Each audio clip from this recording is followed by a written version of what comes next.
কিয়ামতের সেই ভয়াবহ দিনে যখন সূর্য থাকবে মাথার একদম কাছে, তৃষ্ণায় মানুষের ছাতি ফেটে যাবে, ঠিক তখন আমাদের প্রিয় নবী মুহাম্মদ সাল্লাল্লাহু আলাইহি ওয়াসাল্লাম একটি বিশেষ জায়গায় আমাদের জন্য অপেক্ষা করবেন। সেটি হল হাউজে কাউসার, যার পানি দুধের চেয়ে সাদা আর মধুর চেয়েও মিষ্টি। কিন্তু আপনি কি জানেন, আপনার আমার মতো অনেকেই সেদিন সেই পানির একদম কাছে গিয়েও এক ফোঁটা পানি পান করতে পারবে না। ফেরেশতারা তাদেরকে ঘাড় ধরে নবীজির সামনে থেকে তাড়িয়ে দেবে। শুনে বুকটা কেঁপে উঠছে না? স্বয়ং আল্লাহর রসুল সাল্লাল্লাহু আলাইহি ওয়াসাল্লাম এই চরম সত্যটি আমাদের সতর্ক করে গিয়েছেন। চলুন আজ সহিহ বুখারীর একটি হৃদয় বিদারক হাদিস থেকে বিস্তারিত জেনে নিই।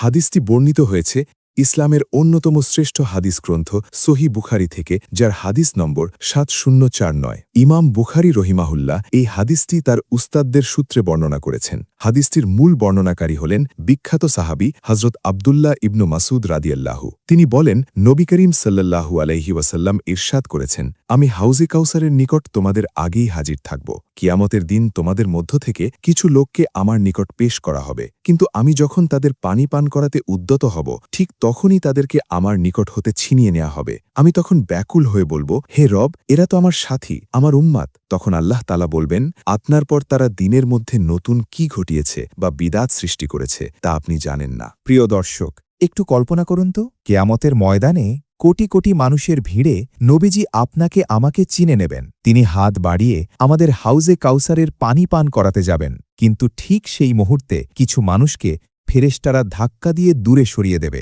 নবীজি উম্মতের দরদে কেঁদে উঠে বলবেন, হে আল্লাহ, এদের আসতে দিন, এরা তো আমারই উম্মত, আমারই সাথী। তখন আল্লাহ বলবেন, হে মুহাম্মদ সাল্লাল্লাহু আলাইহি ওয়াসাল্লাম, আপনি দুনিয়া থেকে চলে আসার পর এরা আপনার খাঁটি সুন্নতকে ছেড়ে দিয়েছিল। এরা দ্বীনের নামে নতুন নতুন নিয়ম বা বিদাত তৈরি করেছিল, ইসলামের আসল রূপকে পরিবর্তন করে ফেলেছিল। তার মানে কি দাঁড়ালো ভাই ও বোনেরা? আমরা মুখে যতই নবীজির উম্মত দাবি করি না কেন, আমাদের আমল যদি নবীজির সুন্নাহ অনুযায়ী না হয়, আমরা যদি দ্বীনের ভেতর নিজেদের মন গড়া নিয়ম ঢুকিয়ে দিই, তবে কিয়ামতের দিন নবীজির হাত থেকে পানি পান করার ভাগ্য আমাদের হবে না। আজকের এই হাদিসটি শোনার পর আমাদের নিজেদের আমল নিয়ে নতুন করে ভাবার সময় এসেছে। আমরা কি আসলেই নবীজির দেখানো পথে চলছি, নাকি সমাজের দোহাই দিয়ে মন গড়া নিয়মে ইবাদত করছি? আজকের ভিডিওর কমেন্ট সেকশনে আপনার কাছে আমার একটি প্রশ্ন, আপনি কি প্রতিদিন রাসূলুল্লাহ সাল্লাল্লাহু আলাইহি ওয়াসাল্লামের অন্তত একটি সুন্নাত পালন করার চেষ্টা করেন? হ্যাঁ অথবা না লিখে এখনই কমেন্ট করুন। আপনাদের প্রত্যেকের কমেন্ট আমি নিজে পড়ব। আর আপনাদের জন্য আজ একটি ছোট চ্যালেঞ্জ দিচ্ছি।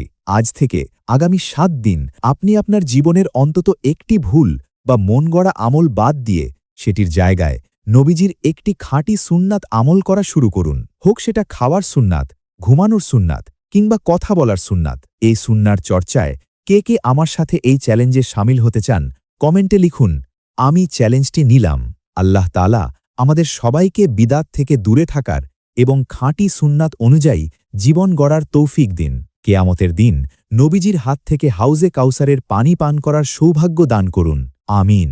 ইসলামের এরকম সহিহ এবং চোখ খুলে দেওয়ার মতো হাদিস ও চমৎকার সব আলোচনা নিয়মিত পেতে আমাদের এই পেজ বা চ্যানেলটি এখনই ফলো বা সাবস্ক্রাইব করে সাথেই থাকুন। আর পাশের বেল আইকনটি বাজিয়ে দিন, যেন পরবর্তী কোনো ভিডিও আপনার মিস না হয়। ভিডিওটি ভালো লাগলে একটি লাইক দিন এবং আপনার প্রিয়জনদের সতর্ক করতে এখনই শেয়ার করে দিন। আল্লাহ আমাদের সবাইকে হাউজে কাউসারের পানি পান করার সৌভাগ্য দান করুন। দেখা হবে পরবর্তী ভিডিওতে ইনশাআল্লাহ।